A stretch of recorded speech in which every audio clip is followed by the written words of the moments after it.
In the book of Proverbs, chapter 2, our grandfather,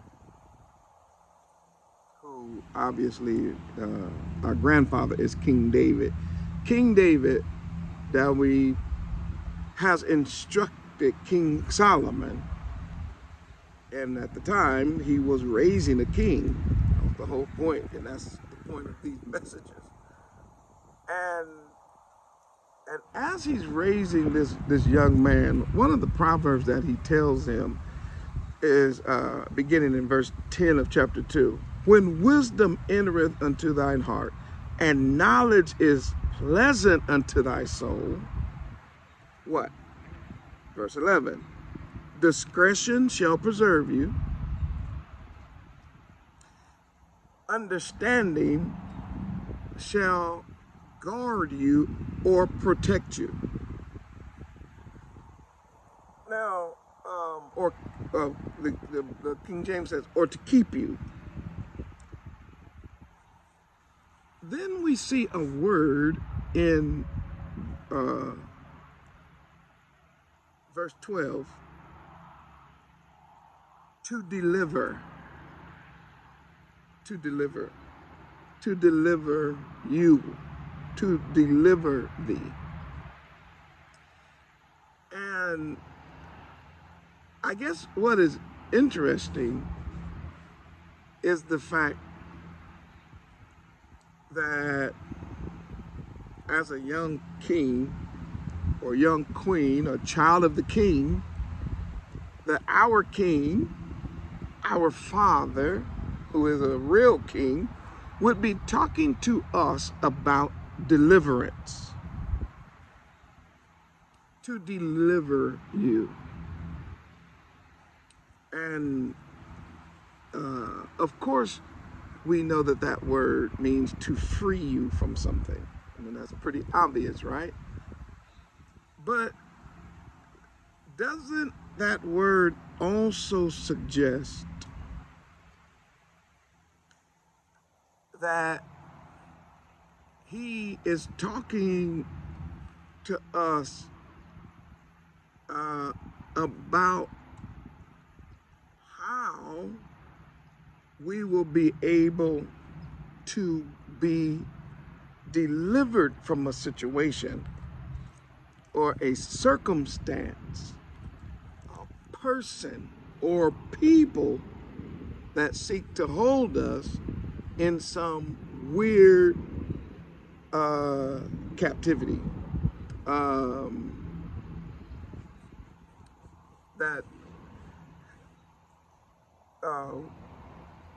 some kind of way we would be delivered or taken off of, say, like a wicked pathway and placed back on a righteous pathway. So then you have this word to deliver you. And then he says, from, and then right after that he says, the way of the evil man. To deliver you from the way or the paths of the evil man. And I have been putting off this, not putting it off, but I've been working on this message for a while. And I realize I'm going to break this down again into a couple of videos because it's just that important. So, again, what are we faced with? As we've been looking at every time we open the proverb, we always see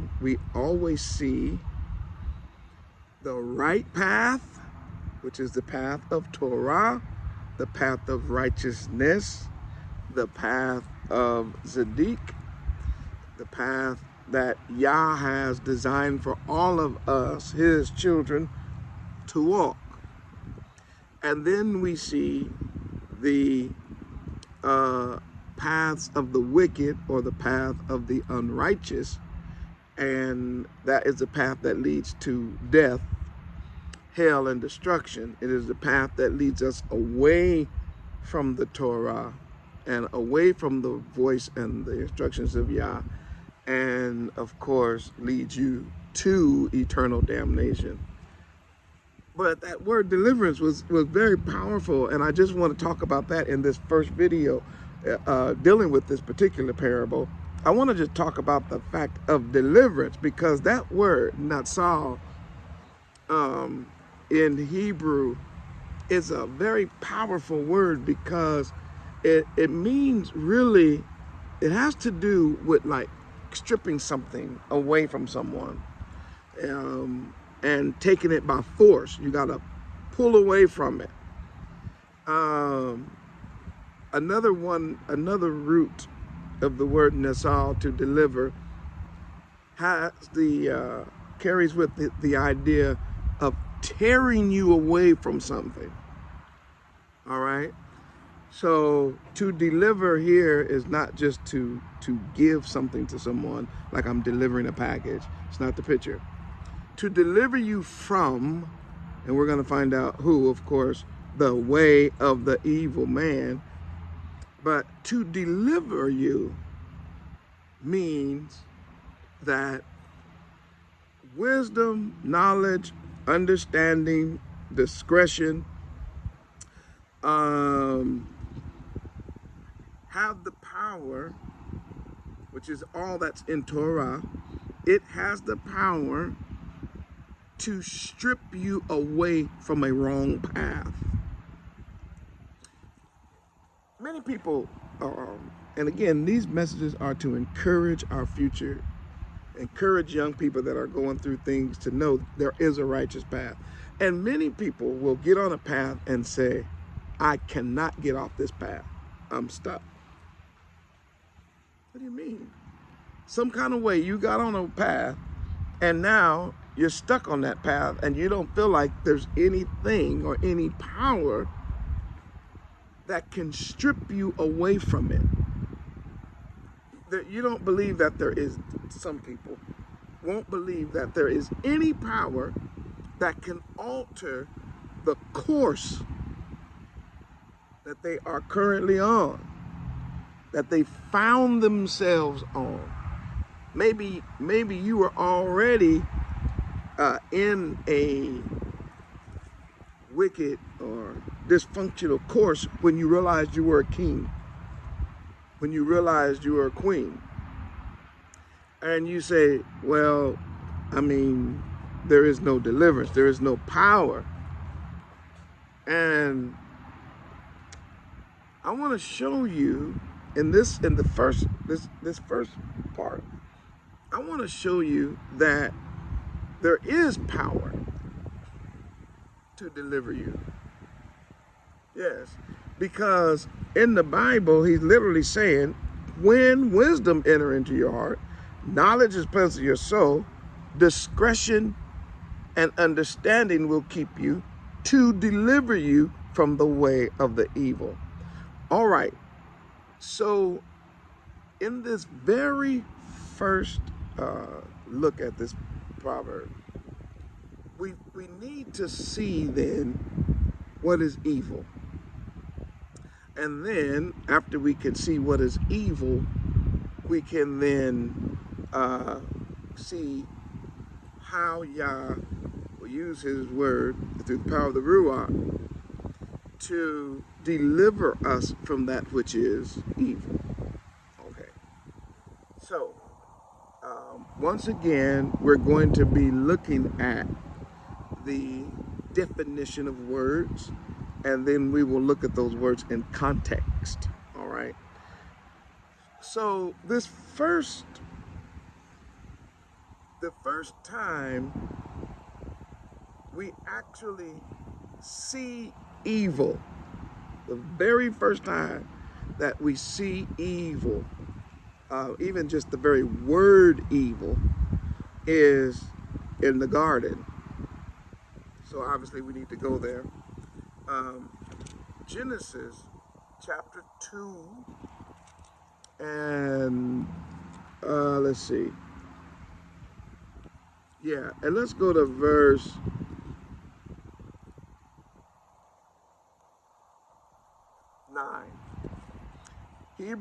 Genesis chapter 2, verse 9, it says, and out of the ground made Yahuwah Elohim to grow every tree that is pleasant to the eye, or pleasant to the sight, and good for food. The tree of life in the midst of the garden. The what? The tree of life is in the middle of the garden, and the tree of knowledge of good and evil. So the very first time we even see the word evil, we see the word evil connected to a particular tree that is in the garden. All right? So the reason I'm showing you this is that the first evil that we encounter is not evil from without. The first time we see evil, we see the presence of evil, because I'm going to talk about that in a second. We see it within. It's in the garden. It's not outside of the garden. Now, that then would make us say, all right, then if that's the case, then who made evil? And I'm going to share this with you. The word evil in its original state represents, and please hear me, I've said this so many times, it represents dysfunction. The word Ra is dysfunction. So when people look at what they call the devil, they say, oh, the devil is evil. But the question is, why would you say he's evil? Well, he's evil because, he kills people and all that. Well, the reason that you literally say that the devil is evil is because what he does and what he seeks to make other people do, or to convince other people to do, is dysfunctional. So when we read the Torah in the very first chapter, and I see my time is almost up already.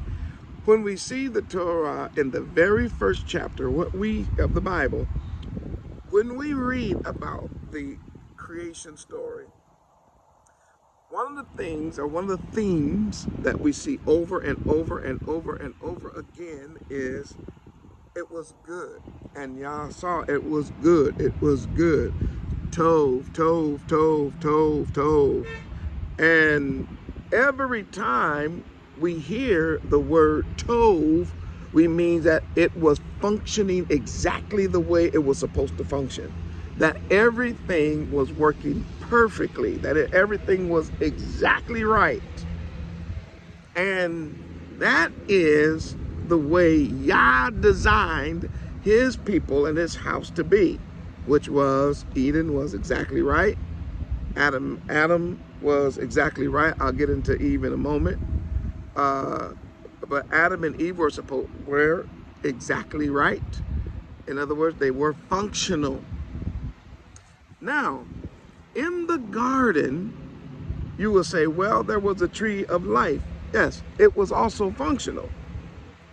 And then you saw the tree of the knowledge of good and evil. Now, please hear me. The tree itself was also functional. The tree of the knowledge of good and evil was also functional. And what was the function? The function of the tree of the knowledge of good and evil, it was there in order to compel Adam and Chua, but primarily Adam here, to compel him to continually seek Yah. Seek Yah, seek his ways, seek his ways. So that tree, every time he looked at it and he saw in it an opportunity to do something on the no. He said, that particular tree, I'm not supposed to do that with that tree. How do I know? Go to verse 15. And I'm gonna cut this one short. We'll pick it up right here when I open back up, if Yah allows. And Yahuwah Elohim took the man and put him into the garden of Eden to dress it and to keep it. And Yahuwah Elohim commanded, watch this. I want to emphasize something here. Verse 15. And Yahuwah took the man and put him into the garden of Eden to dress it and to keep it. Verse 16. And Yahuwah Elohim commanded the man,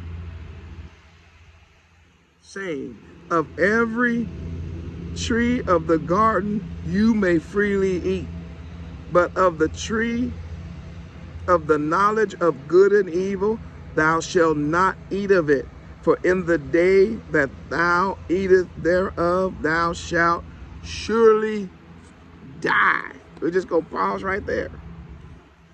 So what have we been given in this? We've been given the option, or we've been given the, you can use the word option, the choice to choose Yah all the time, every day. No matter what else is in the garden, whether this tree is in the garden or not, he said, don't eat that tree right there.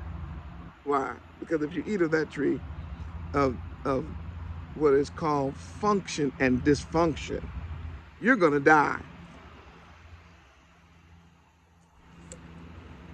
So then the way of righteousness is what? The way of the tree of life. The way of death is what? The way of the tree of the knowledge of good and evil. And what he's telling us here is there is a condition that we now find ourselves in that we need to be delivered from. And what is that? It's from the way. We need to be delivered from this crazy, wicked, dysfunctional path that we have found ourselves on. And the only way we can do that is through wisdom, knowledge and understanding, discretion and understanding. It's the only way to help us get off of this track, because truthfully, we have already gone the way of the tree of the knowledge of what? Tov and Ra. So the question is, how can we be delivered? Especially if that choice is being presented to you and to me today, Zion. And the only way we can do it is that Abba Yah has to continue to turn our hearts back to his wisdom, knowledge, understanding, which is found in the Torah. That is our way of life. That is the righteous path. And even if we find ourselves caught in the path of Ra, the wicked path, we also know we have the power to what? Get out. We have the power to be stripped away. No matter how much it might hurt, you need to be stripped away from that wicked path. Woo! And discretion, wisdom, knowledge, and understanding will give you the power to do it. One love, Zion. And as always, support the work of the Ark. Subscribe to the channel. Share the videos. Pray for the more. And I pray for you that what? We listen to the words of our foreparents and be delivered from this dysfunctional path and placed on the path of righteousness. Hallelujah. Shalom.